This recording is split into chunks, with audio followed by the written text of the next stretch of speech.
اپنی کمائی پاک رکھو، تمہاری دعا قبول ہوگی۔ تم اپنے مال کے ذریعے لوگوں کو خوش نہیں رکھ سکتے، لہذا خندہ پیشانی اور حسن خلق کے ذریعے سے انہیں خوش رکھا کرو۔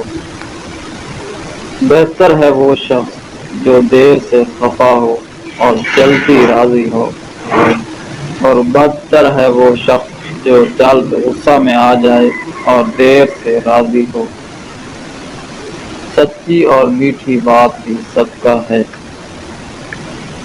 جھوٹ بھی دراصل منافقت ہی کا حصہ ہے۔